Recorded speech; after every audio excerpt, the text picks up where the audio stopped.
So you're having all of this happening to you and you have no idea what's going on. Yeah. Black women are 60% more likely to get pre-eclampsia. All my friends that I know have had pre-eclampsia. From that moment, as soon as those words came out in my mouth, she said, you need to come in right now. And I feel like now I could never have a happy-go-lucky pregnancy. They as in healthcare practitioners, need to be very explicit. Yes. Black and white, very clear. Yes. I always forget to say this as well. I almost died as well. Why am I here if I failed at the one thing that I was supposed to do, which is give life? Where's my baby? And literally, they just go. Welcome to the Motherhood Group Podcast. I'm Sandra Igwe, your host, and we are talking real stories, honest discussions, unfiltered truth. And we're leaving absolutely no crumbs left untouched. This is where Black maternal experiences take center stage unapologetically. So settle in, but don't get too comfortable. These stories will move you, challenge you, and remind you that you're never, ever alone. Today, we're going straight into the deep end. We are talking real, honest, and transparent motherhood. I am so honored to have an amazing guest today. Her name is Helena Morais, and she is a phenomenal woman who has gone through so much, but I'm so pleased that she's been able to join us today to share her story and her experience. Hi, Helena. Hello, Sandra. Thank you so much. Thank you. Thank you again for joining. If you can just tell our viewers who you are. Yes, absolutely. Hello, everyone. My name is Helena, and I'm a Black mum of two. My firstborn, Mila Angela Helena Morais, who was stillborn in 2022, and my son, Arinze Haziel Sacramento Morais, who was born after Mila. Yeah. Thank you. I've been watching your page for a few months now, and you kind of came up into the radar as you have been quite vocal about your experience of going through baby loss. Could you share more about your experience of baby loss and what that looks like on a day-to-day basis? Yeah. So I feel like every day is different. And one of the things that I speak a lot about is this idea of healing after loss. I don't really like to say that I'm healed. I don't think there's like an end goal. And I feel like, especially in the Black community, there's this like pressure to fix the things that go wrong, especially in my family anyway, where it's like, if something goes wrong, we just firm it. We don't really need to talk about it too tough. So it's just like, let's just move forward with it. Okay, it's happened. What's next? So for example, I have a picture on my WhatsApp and it's Mila's hand, just me and her hand, because I know that the people on my WhatsApp won't feel too comfortable if I had a picture of her. Yeah. And it's weird that I even have to think about that. But then my auntie, when I had my son after Mila, the first thing she said was like, okay, now you can remove that. It's for me, it's very dehumanizing. It's dehumanizing that my baby is a real person. She was here, she existed, and she deserves to be remembered just like any other person who passes away. So my experience has been, the more I speak about it, the better it is for me.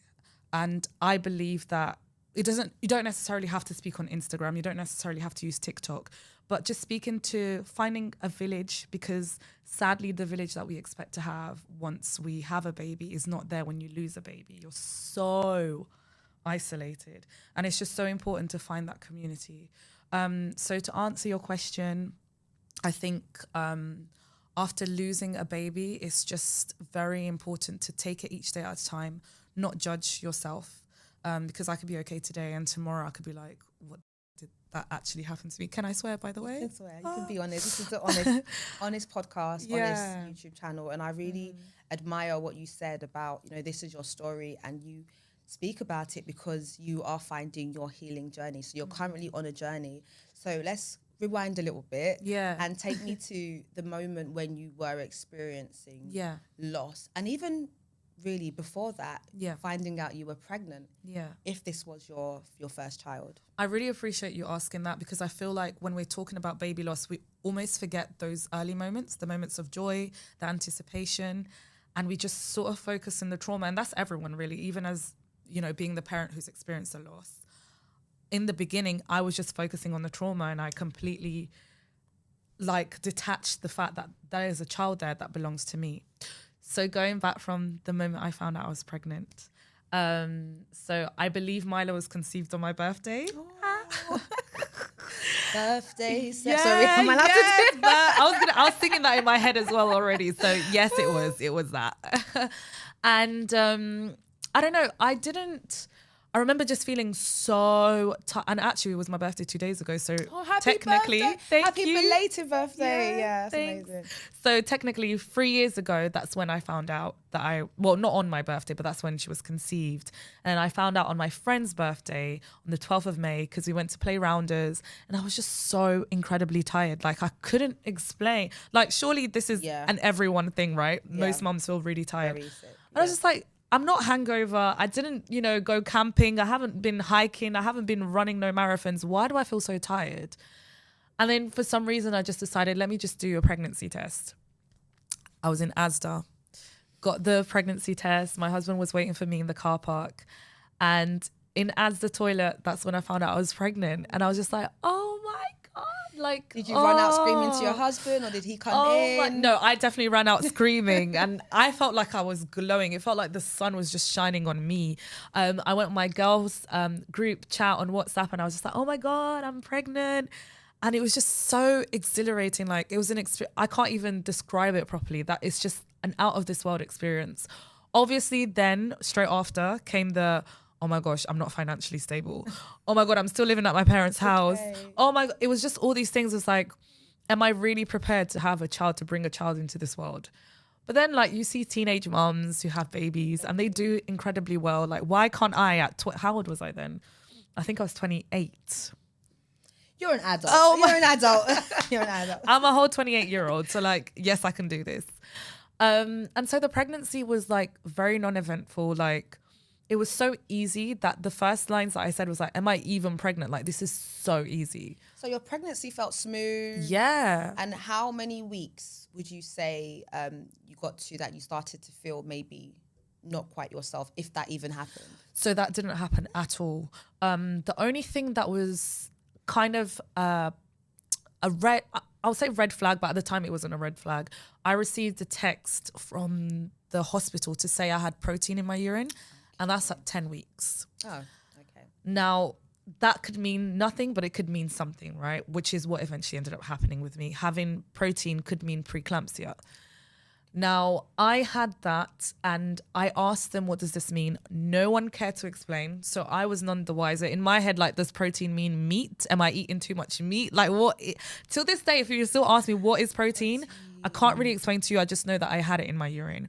So they were like, okay, do more tests. So I did about 3 different tests and it kept coming up as protein. By the 4th test, no more protein. Oh, it went away? It went away. Ah, okay. And so they didn't care to explain. I did Google it actually. And I remember when I got that text, I was in Buckingham Palace because I had a cousin come over. Okay. And I was like, so I remember that day very specifically. So I Googled it, what does protein mean? And then it was just so many stuff online that I wasn't really understanding. So I just left it. But obviously that's something that I should have noted because it's what affected my loss in the end. Okay. So yeah, the pregnancy was beautiful. I had like cravings for feta cheese and Marmite and bagel, and that's what I was eating all the time at work. I was doing hypnobirthing. I was like, it was just so gorgeous. And I went to Portugal to see my family. So something that I really wanted was for my grandparents to see me pregnant. They did see that. I went to Spain with my family and I went to Paris for a work conference. Oh my goodness. So you were really active. Yes. You were out there. You enjoyed your pregnancy. Yeah. Many women don't enjoy their pregnancy. Exactly. Many women don't feel excited or happy when they find out that they're pregnant. So would you say that you had an overall beautiful experience? It was so gorgeous. It was so gorgeous. And I think obviously with what ended up happening to me, it ruined it after when I was pregnant again. And I feel like now I could never have a happy-go-lucky pregnancy. It's just very terrifying. I guess you can work on your mind state, but it's so terrifying because you just never know. And that's one thing I don't do. If like someone is pregnant after loss, I'll say gentle congratulations, but I won't give false hope. I just won't because we don't know, unfortunately. That's so interesting that you mentioned false hope. Yeah. Because the moment that any woman says, I'm pregnant, automatically you're going to hear, congratulations, wow, you must be so excited. But that's not the case for everybody, especially somebody who's experienced loss. So let's take me through to I guess, the moment you realised that you were going through something that would change your life forever? Yeah. So, like I said, very uneventful. And then comes the day that I'm in labour. So I was 36 weeks and 5 days. Oh, so you were full term. Yeah. Well, 36 weeks and 5 days is still considered preterm. Okay. So I had 2 more days until I was like full term. This is okay. Got it. But I didn't know that. I didn't know that that's preterm. And from the moment that I'm in labour, I should call immediately and just let them know that this is happening. And that should have been something to worry about. So from everything that I'd studied at the time, like all the antenatal classes, all the hypnobirthing classes, none of them flagged this up. So where I'm in labour now, again, I'm still in this joyful, obviously labour is labour. It's painful, but you are still in that euphoric feeling, Yeah. right? Because like with the hypnobirthing that I'd done in my head, I was like, okay, I can do this, like do the breathing. I had the meditation ready. I had the playlist ready. I've got my yoga ball. I'm bouncing on the yoga ball, all these things. Like I was so prepared, Sandra, like prepared. And my husband was like, oh my God, we should go to the hospital. As soon as I like went into labor, he wanted to go in. But I said no. I said no because from everyone, well, all the doctors or nurses midwives would have said, you need to go when your contractions are closer because then they're going to send you home. So this is the knowledge that I had. And so I was like, no, it's fine. Let's wait. Something that I didn't know as well. So Mila was born on the 29th of December. On the 28th of December at night, she was moving like crazy. She was moving so much. And again, I was just like, oh my God, she's moving so much. She must be so excited. It's just like, I was so naive. And so like I got my husband to put his hand and like he's there touching and I'm like, yeah. But even when he touched, I was like, oh, this feels a bit, something felt weird, but I couldn't tell you what. She was moving in a different way. Yeah. A lot more. Yes. It was very like noticeable that she was moving a lot, but I was just thinking, oh, she's like excited. I don't know. And obviously a change in movement can mean that they're struggling in distress. So yeah, I'm in labor and start to vomit a lot. And I'm there on Google, like, is it normal to vomit? I didn't vomit at all throughout the pregnancy. At all. Like when I tell you, strange. Yeah. So I was like, this is strange. But then on Google it said, oh, it's normal to vomit in labor. Is it? It's quite frustrating. I've never vomited, but I'm sure the thing is, when you Google, what is normal anyway? When you Google symptoms, you will find lots of things popping up. But obviously in your circumstance, it wasn't normal, right? Yeah. So, so let's say the labor started like midnight of the 29th. And around 10 a.m. of the 29th, I was like, something just feels strange. I wasn't really noticing whether she was moving or not because I didn't realize I was supposed to focus on that. I was just supposed to focus on, is my belly hard? That's how I know that I'm in labor. Okay. Weird things. Okay. No, but it's what you were told, right? Yeah. It's what you read. And that's, don't blame yourself because a lot of us do blame ourselves when we are looking for what we've read or looking for symptoms because that's what we've been told. But it's a lot bigger and deeper than that. But go on, sorry. Absolutely. And so, I was just like, oh, something feels a bit strange. Don't know what it is. So that's when I called my hospital and I said, I'm 36 weeks and 5 days and I'm in labor. And from that moment, as soon as those words came out in my mouth, she said, you need to come in right now. Okay. Again, I didn't understand why, but I was like, cool. So, and then literally moments after that, my waters break. So now I'm like cleaning the waters and it's a little bit brown. But again, is this normal? I don't know because it's first time. And so my husband is like, okay, let's get an Uber. We get an Uber and we get to the hospital. I've got my TENS machine because obviously my back is hurting. And he's like very, very anxious. And I'm just like, oh, men, like relax. I'm the one that's in pain and you're out here being like this. So I give my books to the nurse there or the midwife or whatever. And she's like, okay, just wait here and you're going to be seen soon. Took about maybe 20 minutes and I was taken in to see a lady. Her name was Alex and she got out the Doppler. And so she's there like trying to, find her heartbeat and stuff. And she's taken a very long time. Okay. Was she speaking to you at this moment or like comforting you to or be honest, I cannot remember. Okay. The only thing I remember is she was just taking a very long time. And, in my head, like a thought came, but I was like, there's no way that on the day that I'm going to give birth, that's going to happen. So I didn't even entertain the thought. I was just like, no. And then she was just like, okay, I can only seem to hear your heartbeat. So I'm just going to click here and some doctors are going to come through. Okay. So the doctors came in. To me, it felt like 10 people. It probably was 3 or 5. I can't remember. And what's going through your mind when you press that buzzer and you saw the doctors coming through? To be honest, again, I'm in so much like pain at this point. I'm just so exhausted from all the labor. I'm just like all here. My husband's even on the phone talking about names to my cousin, like, is it going to be Riley, Raina, Rain, all these things. And he doesn't speak English too well at the time. Okay. So Where's he from, sorry? he's Brazilian. He's Brazilian. Yeah, so Portuguese. So he's not really understanding anything. They're saying. And they wheel us out to the labour ward. Again, at this point, I don't know anything. I just know that I'm being taken to labour ward. Like, the thought might be there, but it's just not, I'm not allowing that in. Are they communicating with you? Are they telling you what they're suspecting? Are they telling you, are they speaking to your husband or getting a translator to sort of share with him what's going on? So you're having all of this happening to you and you have no idea what's going on. Yeah. Genuinely.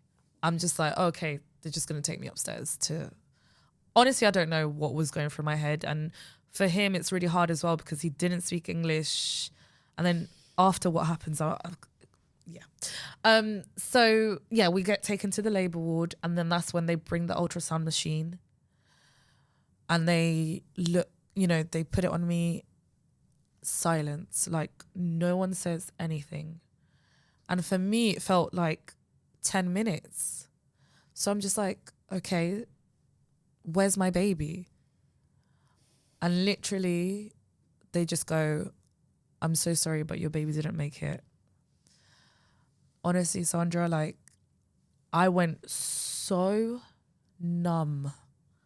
Like, I just couldn't, it didn't make any sense at all. And at the same time, in my head, I was like, of course this happened to me. Of course. I'm so unlucky. Like, yeah, it makes sense that it happened to me. I'm so sorry, Helena. Yeah. It's not your fault. And so your mind is telling you bad luck. That's what's coming to your mind, bad luck. Is anybody comforting you at that moment? Is anybody like consoling you? I think so. It's really weird because like from that moment until the giving birth, I don't remember what happened in between.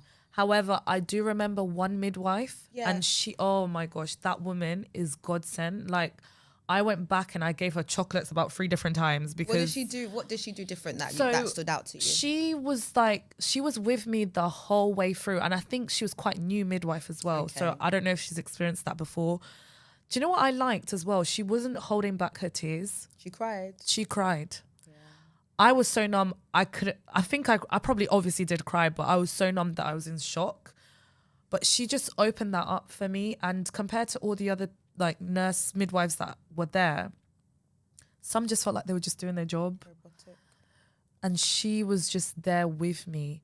And she was like, okay, now telling me what's going to happen, right? So in my birth plan, I wanted to have a vaginal delivery. I wanted a water birth. I knew I couldn't have a water birth because my waters had broken earlier, right? Yeah. So I wanted to keep it as the plan.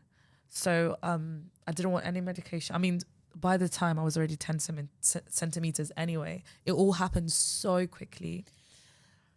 Okay, so thank you for sharing that. So the only midwife that you kind of felt comfortable around or felt like she really made a difference was because she spoke to you, she comforted you, but she also cried. She showed her own emotions and she basically told you step by step what was going on so that you were informed. Did you know what was going to happen next, or did you have no idea? That you had to, did you push in the end? Yeah. You did push. So that was actually, so I knew that was going, I mean, in my head, I was like, so what's going to happen now? Yeah. But I was training for this. I was so prepared to give birth. Like, I didn't want to be robbed from that. I'm already going to be robbed from, and for me, it was one of those things. It's like, I did all of this for nothing. One thing I said to my mum that it hurts me that I said that, but this is how real it is. I said, I made a baby to put in the bin. Oh, please don't say that. That's literally what it felt like. I just made a baby to put in the bin because what do you mean I'm going to now have to, you know, I prepared, did all of this. I'm going to push my baby out and I don't get to keep her. So yeah, I did push.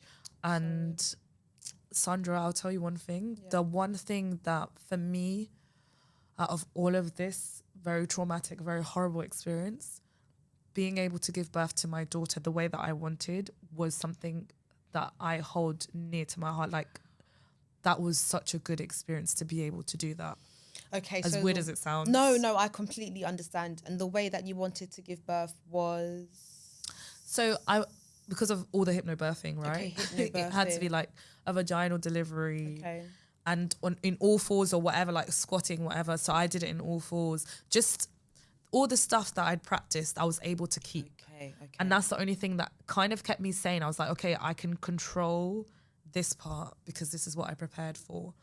But my dad, he was there. It's really weird. There was a lot of family in the room whilst I was giving birth. Did you want them there or did you not want your family in the room? I think I did. No, I needed that. Did you have a choice? Did they ask you? No. And that's what we hear time and time again. Is that I had all my family there, but I didn't want them there. Or I wanted my family in there and they wasn't allowed in there. So that sort of lack of autonomy. Yeah. But I've also heard women say that they wanted to have a C-section because they didn't want to experience pushing. They wanted to almost get it over and done. Absolutely. I can understand that. So it's quite different that you wanted to feel everything and you wanted to experience what you had planned. And I might also add as well that, you know, we're doing a lot of work with Black mothers and to prepare them for birth because sadly not many Black women engage with antenatal classes. Yeah. But you did. Yeah. You prepared yourself.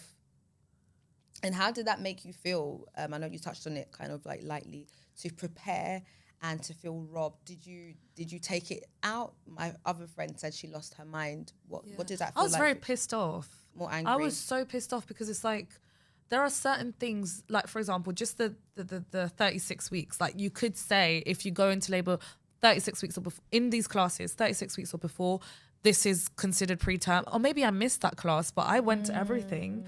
And you know, in the hypnobirthing classes, I think it's mandatory that they're telling women these things. Yes, yeah. It is so much. And preeclampsia, like Black women are 60% more likely to get preeclampsia. All my friends that I know have had preeclampsia. It's quite common. It's so common for us, but it doesn't. Why are we not told? Right. So you didn't know what protein meant. You didn't know what preeclampsia meant. Nobody told you explicitly.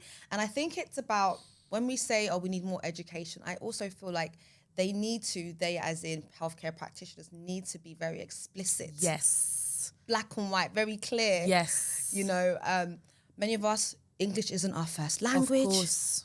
And even for us that, you know, it is like my first language, I still need to be told, this means that, and this is what you need to do if you experience that. Exactly. So take me through the weeks, the days after going through labour and going through pushing. Yeah, so, I mean, my dad, for example, when he was in the room, he was saying things like, give her a C-section, give her a C-section. And the language as well, obviously, for everyone there, this is new. You're not expecting that. So he's saying things like, take it out. So already the language is like, that's no longer a baby.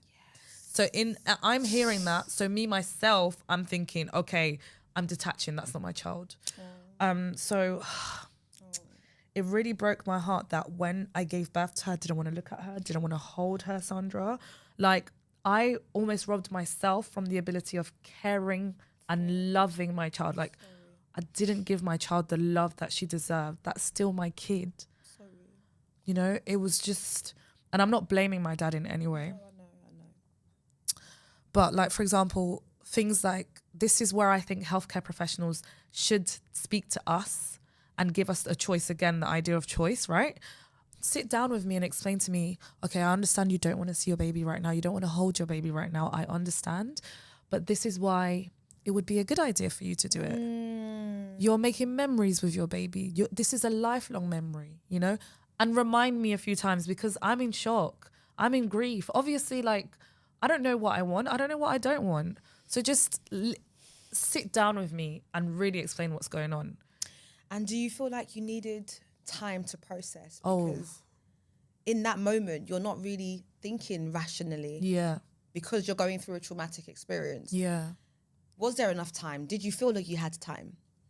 So I was in hospital for almost a whole week because I always forget to say this as well.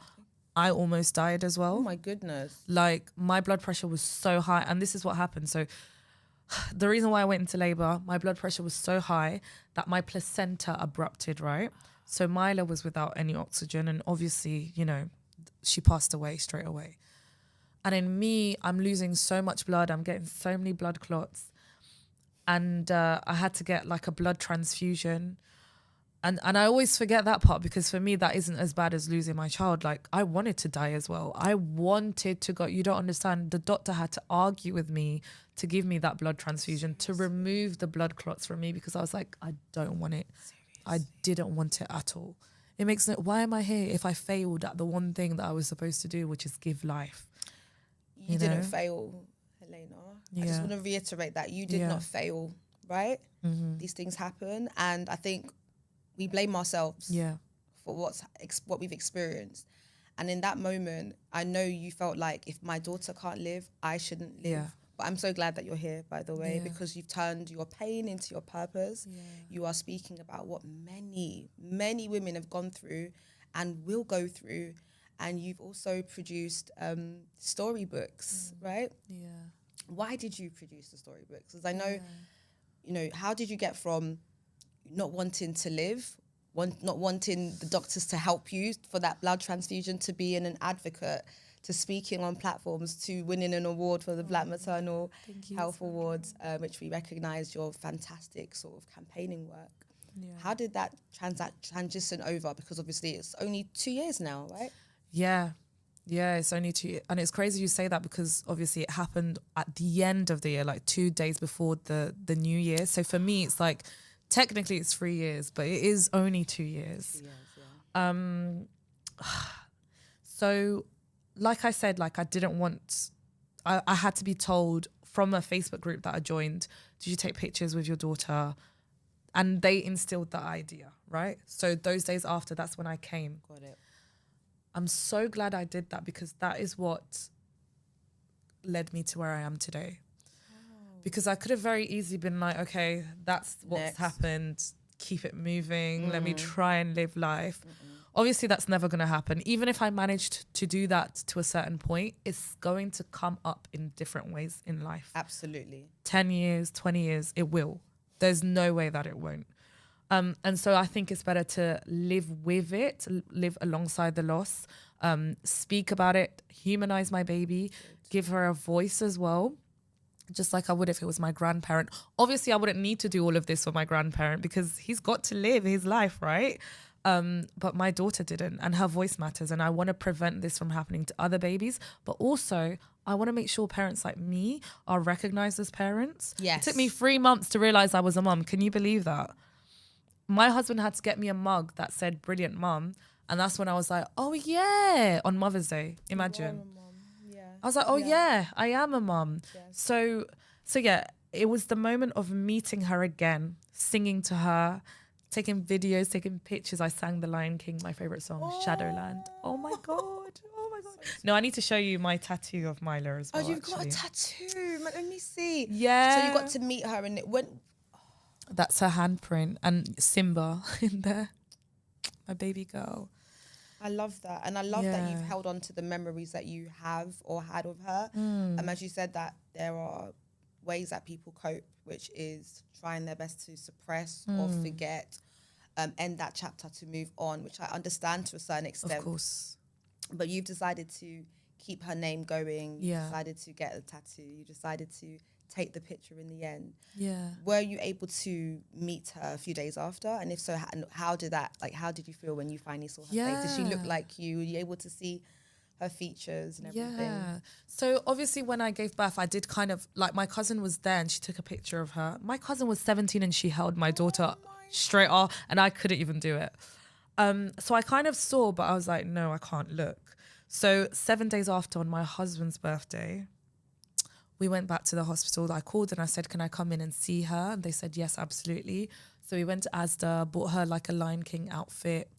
It was the same day that we also went to the registry, right, to obviously mark her birth and death.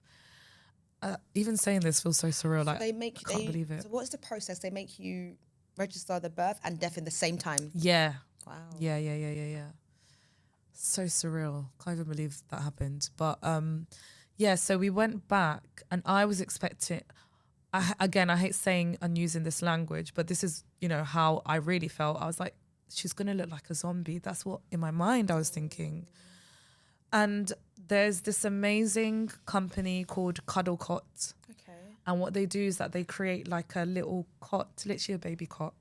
And it's like refrigerated. I don't know if that's the best language to use, but it basically puts out cold air so it keeps them still, you know, without deteriorating their skin and stuff. And so when I went to see her, she really just looked like, you know, she was sleeping. And I thought I was going to be terrified. My husband was stalling, like kept going to the toilet. Me, my husband, my mum went in there. And it was such a beautiful moment. I just held her, thanked her. Oh, it was so nice. If I could just hold on to that moment much longer. Like when it came time to leave, I was like, do we really have to leave? Like, I don't want to leave. Was that your last time? Yeah. And then we had her funeral. Okay. So they gave you the option for a funeral. Yeah. So you accepted. Yeah. I mean, so when I was at the hospital, for example, my whole family was there and I've got a big family, so they all came. But when it came to the funeral, I don't know why. I don't know if I would have done anything differently, but at that point, I'm still in the place where it's like, I don't really know how to deal with this. I don't really want to talk about it. This is just about me and my immediate family, my husband, my mum, my dad, and my brother. So when they are like closer to full term, they can have like a separate funeral for themselves. Okay. If it's a bit earlier, then it's like a joined funeral with other babies. And I really didn't want that. Like I just wanted her to have her send off. And so I didn't organise it because I couldn't. I didn't have the strength to do it. So I asked the hospital to do it. It took a very long time. So she passed away on the 29th of December. She only had her funeral on the 9th of February. And I was just like, oh, can we just do this? But it was a lovely send-off as well. They asked us if you want to play music. Okay. So we played Burna Boy. Oh. He's got this amazing song. Yeah. Oh my God. I don't know if you've heard it. Alone. Sing it. Okay. Sorry. Because I always have to do the intro. So it goes, I'm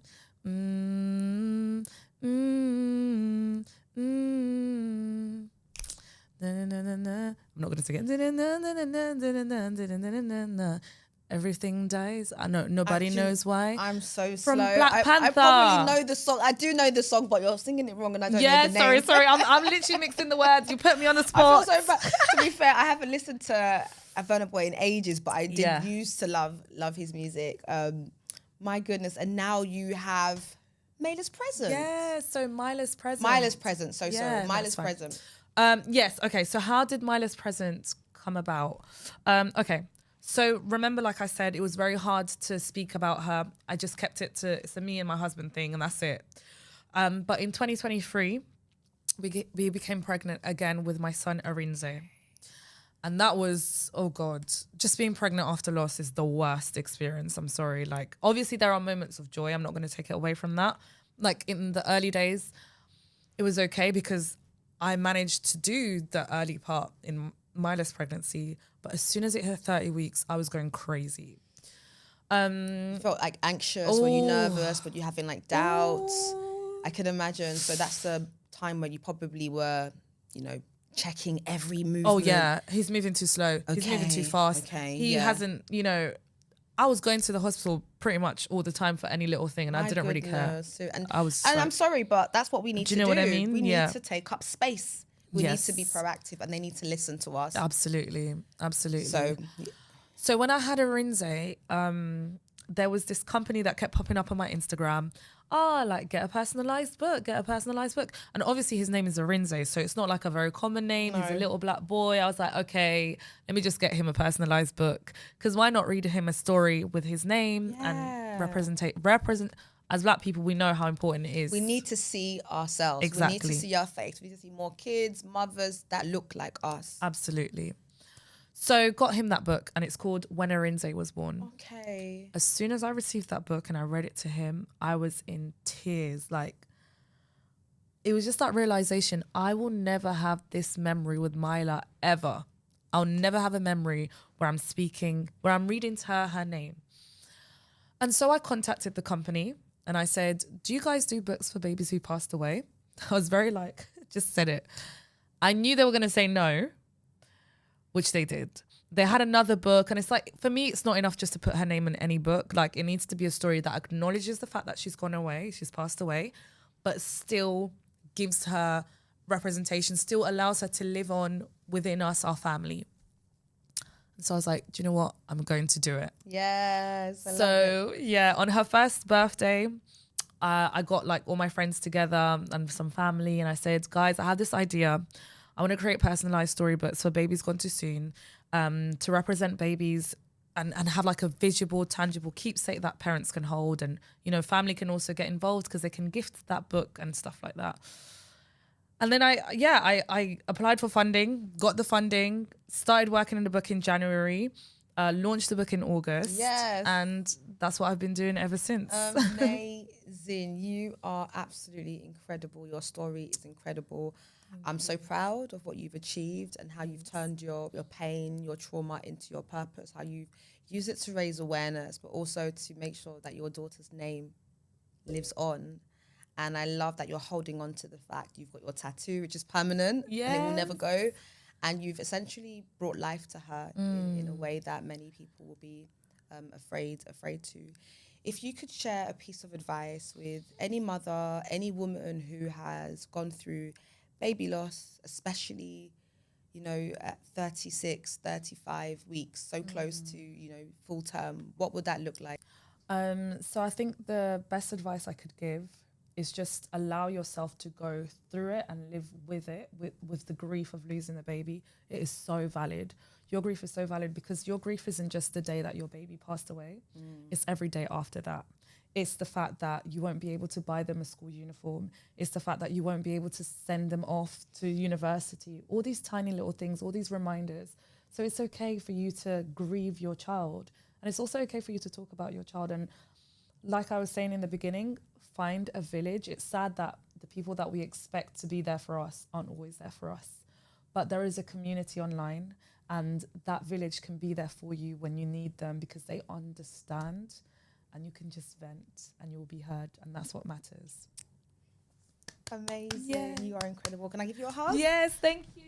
Oh my God. Thank you so much, Helena. I really appreciate you. I appreciate you for coming down. We're going to play a short game of this or that, which means answer the questions very, very fast, what you would prefer. Okay. Okay. Nature walks or city walks? Nature walks. Speaking your truth or thinking deeply? Speaking my truth. Finding strength in solitude or finding strength in community? Yeah, finding strength in community, definitely. I like them. Yeah. Same. Yeah. Marking anniversaries or making use of every single day as a special day?